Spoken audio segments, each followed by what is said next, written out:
Please welcome the President of the United States, accompanied by the Secretary of Health and Human Services and Gabriel Maldonado.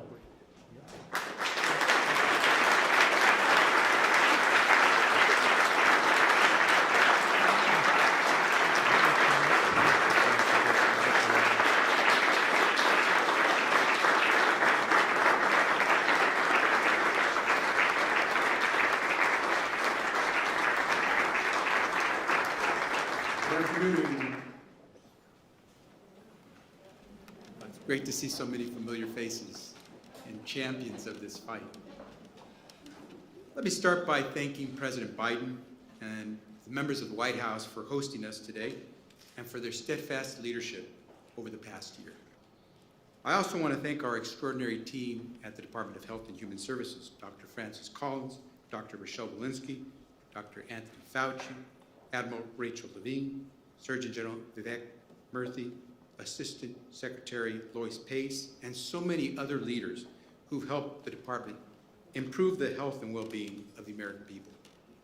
And finally, I want to recognize the generation of activists, the game changers, the people who made things happen, who have made their voice heard in this fight against HIV over the years.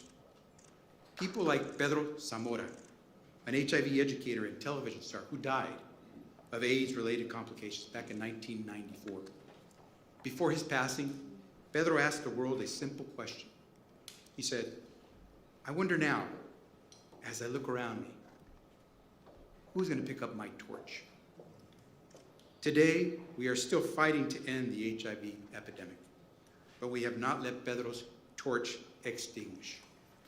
Nor have we forgotten the 36 million people with Pedro who died from AIDS-related illness around the globe.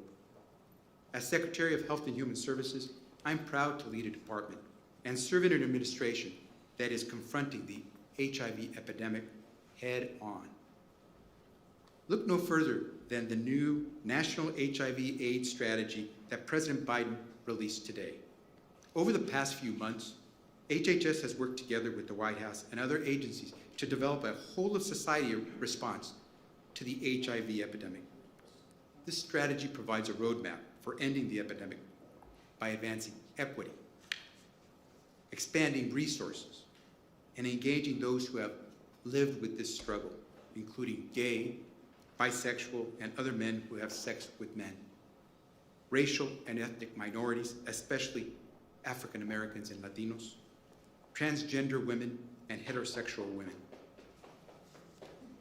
people who use drugs, and people experiencing homelessness or unstable housing. Health and Human Services will play a critical role in implementing this strategy. And we're already leading the way through the Ending the HIV Epidemic in the U.S. initiative, EHE. Like the new HIV strategy, the EHE initiative is focused on ending this epidemic by 2030. EHE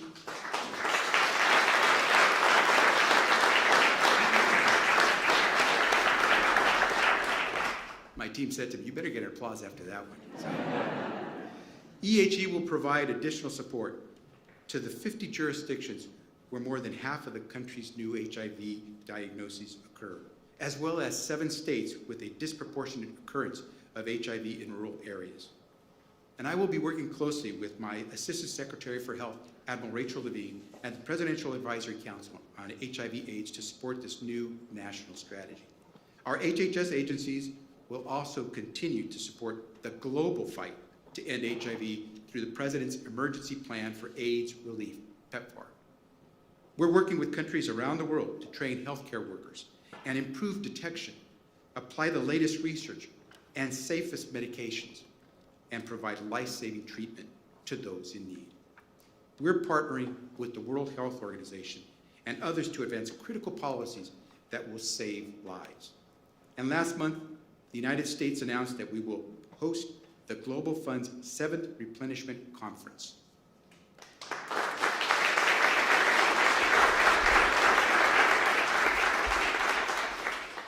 Back in June, the Department of Health and Human Services marked the 40th anniversary of the first official report about AIDS in 1981. There are a lot of young people who don't even remember what that was like, but there are still people who do. We have come a long way in the last 4 decades, but as this year's World AIDS Day theme reminds us, we still have plenty of work to do to ensure equitable access to HIV services and to end this epidemic. And we need everyone's voice to make that happen. We all have a role to play, whether we are in government, healthcare, the private sector, or community-based organizations.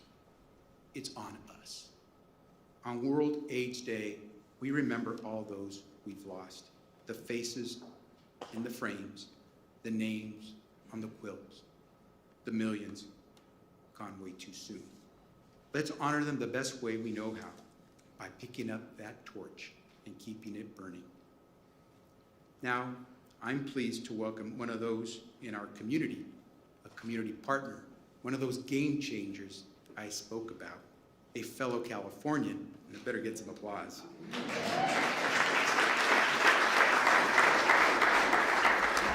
Gabriel Maldonado. As CEO of True Evolution, Gabe leads an organization that offers HIV prevention and care services.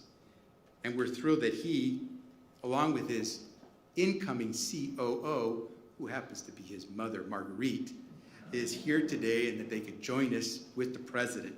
Gabe is a true champion. Gabe is someone you're going to hear about for a long time, and Gabe is saving lives. And that's why he is here to get to introduce the President of the United States. Gabe, the floor is yours.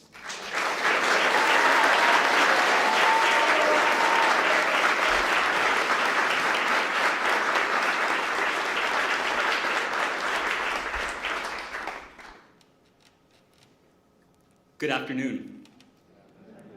Thank you to Secretary Becerra for your generous introductions and for making the people of California very proud with your leadership. My name is Gabriel Maldonado, an LGBTQ and HIV advocate and the CEO of True Evolution, a community health and social justice organization serving Riverside and San Bernardino communities in California. I am honored to be here with you today as we celebrate World AIDS Day, an opportunity to not only remember and honor the lives lost over the last 40 years, but to celebrate the lives living and thriving. The advocates, the healers, the freedom warriors who lead the work today. I founded True Evolution in 2007 when I was 18 years old to fight for health equity and racial justice to advance the quality of life and human dignity of LGBTQ people. At that time, platforms like this were scarce for people like me. It has certainly been a full circle moment to be here with you now, sharing a story that is not only my own, but represents millions of my brothers, sisters, siblings who are part of the many vulnerable communities. It is especially the opportunity of a lifetime to be here before you today because my mother is here with me. She was my co-founder and backbone as we built True Evolution. And when the day came to navigate my own diagnosis with HIV, I waded through months of loneliness and guilt. I held a belief that somehow this new circumstance of life would make me unlovable. But Mom said that this was all part of the mission, that life will give us experiences so that we may use them to find ourselves and our purpose. Her words would sustain me as I faced my own difficulties and disappointments when trying to access basic health services in my own community. Those experiences and her words inspired me to turn True Evolution into a direct service provider for the LGBTQ community, including those living with HIV and those at highest risk. Our mission was to create programs and services and deliver care to, for, and led by the people we wanted to serve, as well as a place to employ and develop them.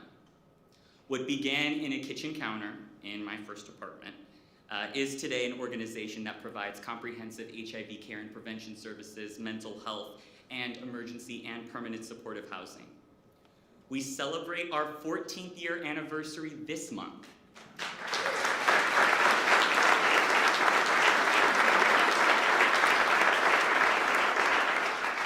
And it is all thanks to a team of 28 talented and committed individuals whom I have the profound privilege to work with. And later this month, we break ground on Project Legacy, a 1.25 acre community campus that will be home to 49 beds of permanent supportive housing, a primary care center, mental health clinic, open park space for wellness and fitness programs. And I think for so many of us who step into advocacy, we often begin in an effort to speak up for someone in our own home, a loved one, a friend, ourselves. And as a gay man, you discover along the journey the endless stories, experiences of struggle and challenge, of poverty, isolation, and injustice. And HIV has been and remains a very real part of the social and cultural experience for LGBTQ people in this country and around the world. Sitting at the center of many intersecting social issues, new rates of infection continue to be driven by factors such as poverty, lack of sexual health education, basic access to healthcare, homelessness, and cultural barriers and stigma.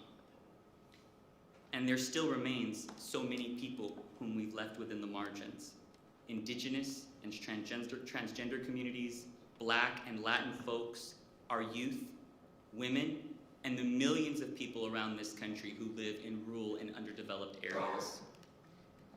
The field of HIV has before it an opportunity to itself to meet the public health needs of tomorrow. The ending of the HIV epidemic is an opportunity to not just focus on the volume of clients and the number of patients served, but to the quality of life and human dignity that we leave them with. This builds on a rich legacy, as HIV response was first born out of community activism and has always recognized the intersections between HIV, human rights, and civil liberties. I am excited by the opportunity we have today under the leadership of President Biden, with the release of the National HIV/AIDS Strategy, which outlines our collective national work to end the HIV epidemic, the passage of the Infrastructure Investment and Jobs Act, and hopefully soon, the Build Back Better Act.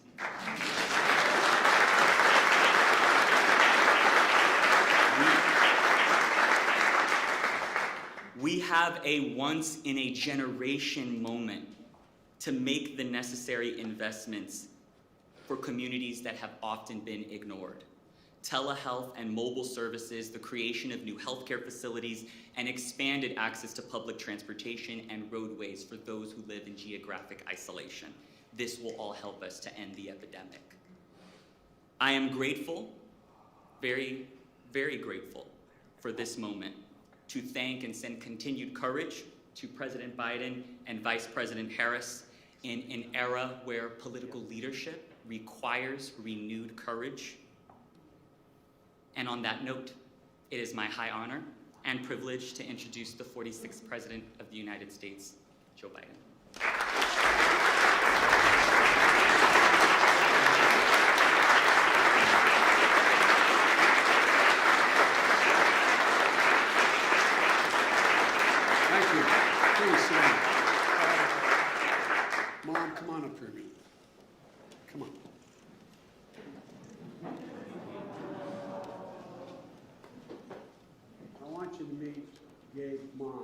still believe is more like his sister than his mom.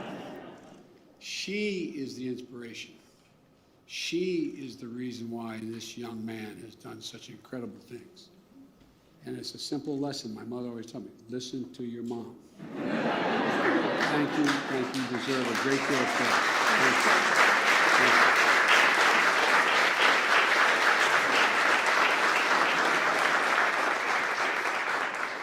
One other thing before I begin my formal remarks.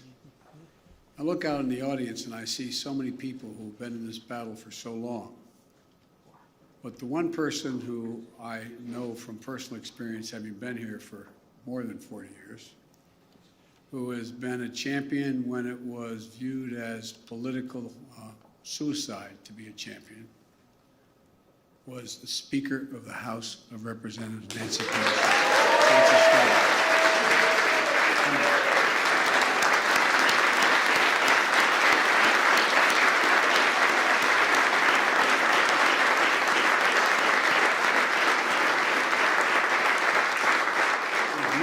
Behind her as well, but Nancy, not a joke.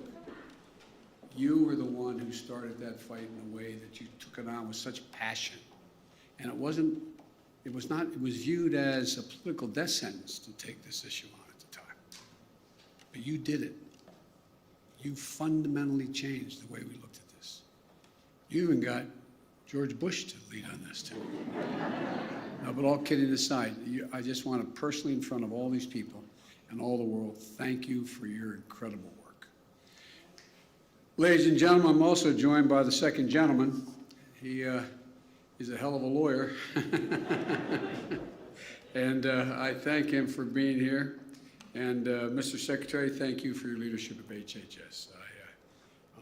And I want to thank Gabe for sharing his story.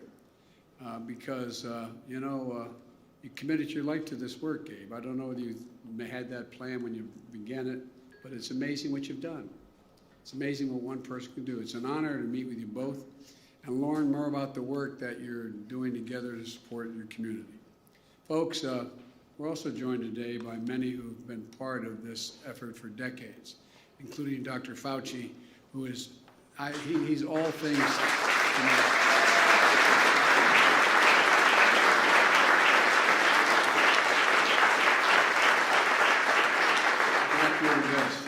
And you never walk away from an issue or a problem. Thank you. And all of you who contribute so much to this mission of advocating for better prevention services for those at risk of getting HIV and improved care services and living with HIV, breaking down the stigma and disinformation that still exists around HIV/AIDS. I want to thank you. Thank you for your voices, for putting your hearts into your work. Because that's what you do. You put your hearts into work, and people can tell. It's because of all of you and the dedication of scientists and activists around the world that we've been able to dramatically reduce new HIV transmissions and make individuals with HIV today lead long and healthy lives. And it's because of the persistence and resilience of the HIV community that we've changed so much about the way we approach healthcare research and equitable access to services, even relationship between patients and healthcare providers. And it's because of you, and it's not hyperbole to suggest it, that we are within a striking distance of eliminating HIV transmission, within striking distance.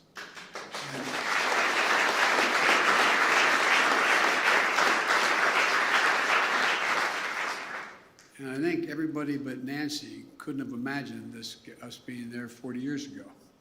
But the fact is that when CDC reported the first case of what we now know as AIDS, it's something that we couldn't fully imagine even 20 years ago, before the landmark investments that the United States made through PEPFAR and President's Emergency Plan for AIDS relief.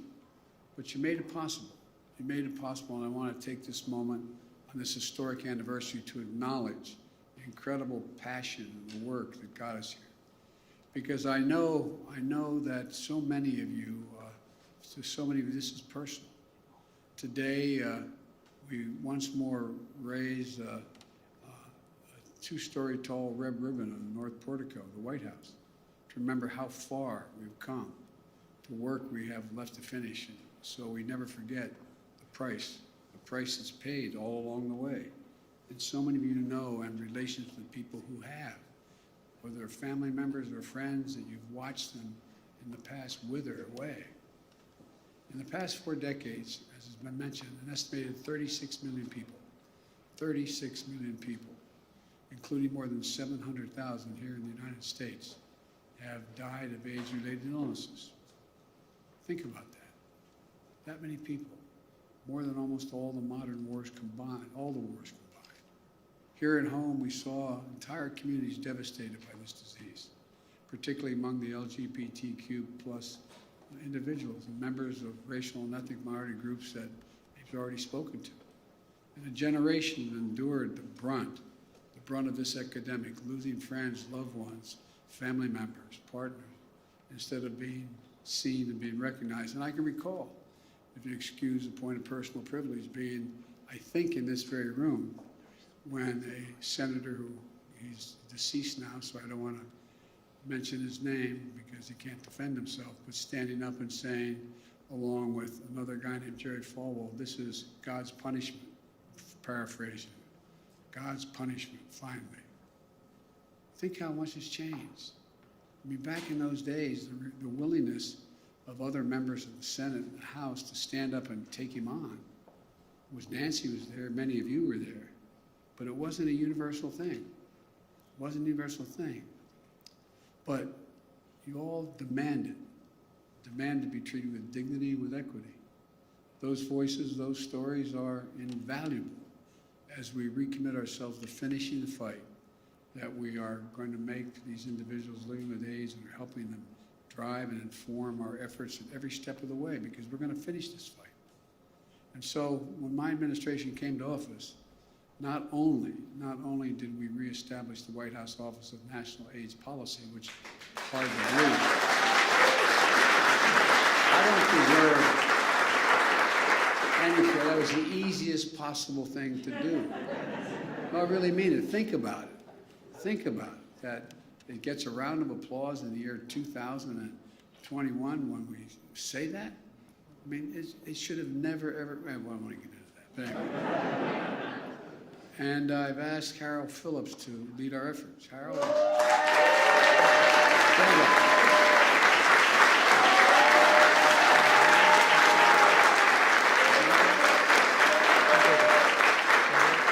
Harold, I think they know you. Harold is dedicated, he has decades of experience working with, to end AIDS, the HIV epidemic, and I want to thank him for his leadership and willingness to join the administration and releasing the National HIV/AIDS Strategy for 2022 to 2025. That's what he's doing. It's a roadmap for how we're going to put our foot on the gas and accelerate our efforts to end the HIV epidemic in the United States by the year 2030. That's the goal.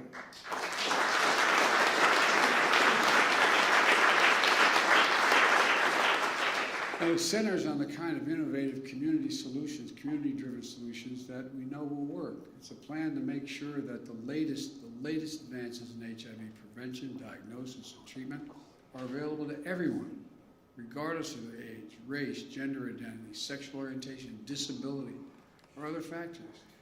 It shouldn't matter where you live in the country, or how much money you make, or how you respond, or how we have to respond across the board. The HIV epidemic everywhere, and support all people living with HIV.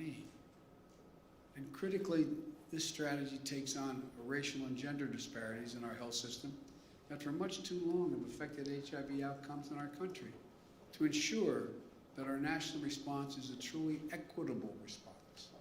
So we're going to take aggressive action and back it up. We've asked Congress for $670 million, an historic budget request for the Ending the HIV Epidemic in the United States initiative. And I'm confident we're going to get that done. Right, team?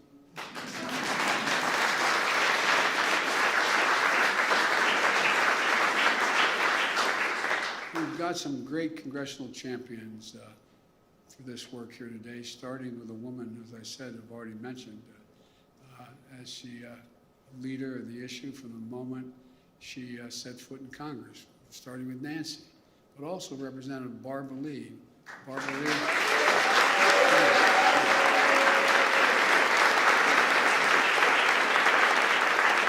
Maxine Waters.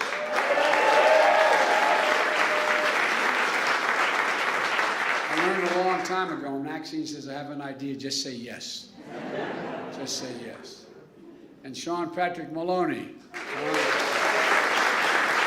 Jennifer, David Cicilline. David.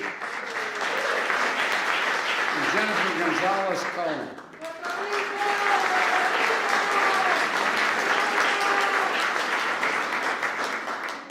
Thanks for all you're doing. I'm going to say not for your support. This is sui generis with all of you. You're just incredibly committed to this.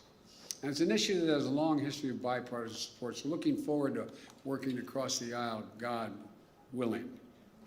I want to make sure that everyone in the United States knows their HIV status, that everyone with HIV receives high-quality care and treatment that they deserve, and that we end the harmful stigma around HIV and AIDS.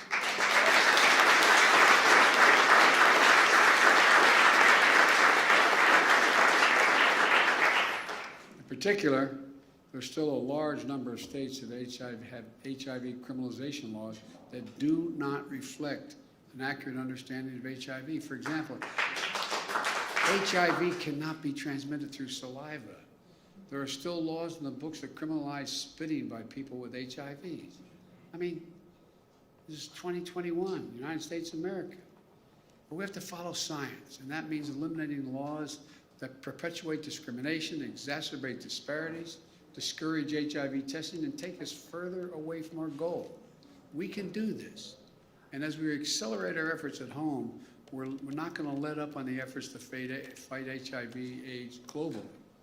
Leading reauthorization of PEPFAR in 2008 was among the highlights of my time as chairman of the Foreign Relations Committee.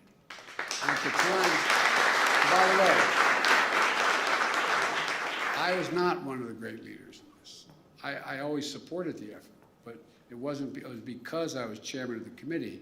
And believe it or not, there was a Republican president, and I'm not being a wise guy when I say this, who pushed for PEPFAR as an undeniable proof of the good that American leadership and innovation can achieve in the world when we commit to it. We have a moral obligation to do that and continue. Since President Bush launched PEPFAR in 2003, we've saved more than 21 million lives. We've prevented millions of HIV infections, and we've helped at least 20 countries bring their HIV epidemics under control or reach their UN AIDS 90-90-90 treatment targets. That means 90% of the people living with HIV in a country will know their HIV status. 90% of HIV positive individuals are able to access treatment, and 90% of those receiving treatment for HIVs will have suppressed viral loads. That's within our power. We're doing that.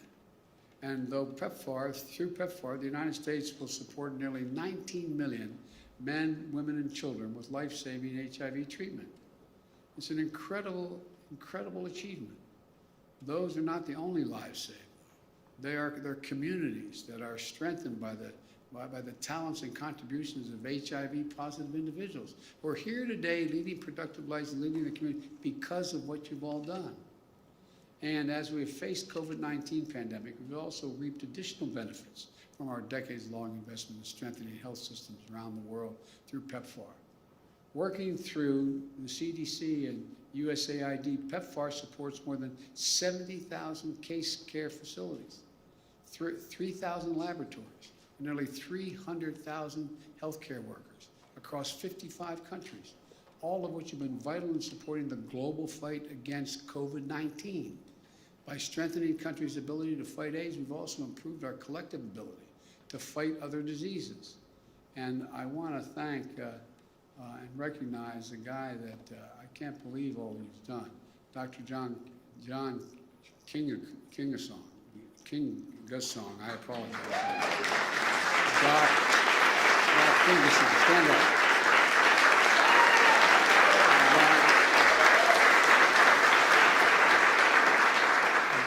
Dr. Kingerson, you can call me Joe Biden.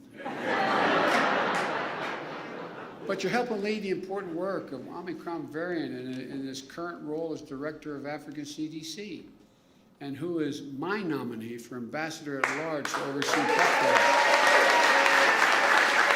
and our global efforts to combat HIV. I understand you're joined by Peter Sands. Peter, stand up, will you? Executive Director of the Global Fund. This year marks 20 years the Global Fund, and the United States is proud to be both a founding member of the fund and the largest contributor, and the United States is looking forward to hosting the Global Fund's 7th Replenishment Conference next year here. And so, thank you. We still have a difficult road ahead of us. We can't kid ourselves, particularly addressing the disparities we see both domestically and globally, including the impact of high transmission rates among adolescent girls and young women. And today, as we look back in the past 40 years, where there's been so much pain and suffering, it's a testament to all the hard work represented in this room and around the world, that we're gathered today with hope in our hearts and for the future that's within our grasp. We can do this. We can do this. We can eliminate HIV transmission. We can get the epidemic under control here in the United States and in countries around the world. We have the scientific understanding, we have the treatments, and we have the tools we need. We're going to engage with people with lived experience with HIV and ensure that our efforts are appropriate and effective and centered around the needs of the HIV community, not us, centered around the needs of the community. And folks, together, we're going to save lives. I can imagine no higher calling to which we could be dedicated than our commitment to save lives. And this is the one area where we can get a lot more done quickly. So I want to thank you all again. I'm honored to be with you today. And this is one heck of a group of people who have hearts that are as big as their heads. And thank God, have in those beautiful skulls so much knowledge and capacity. So thank you.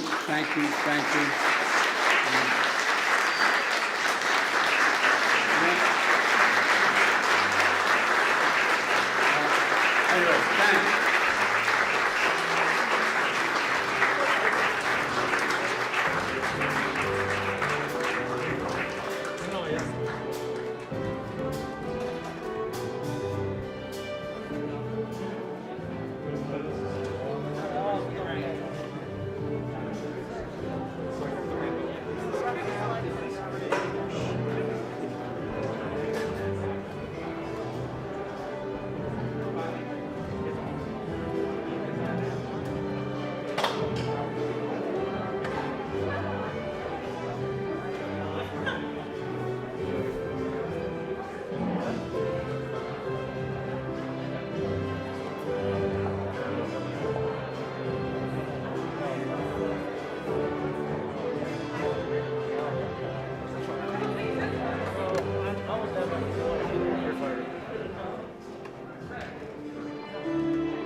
Working the front.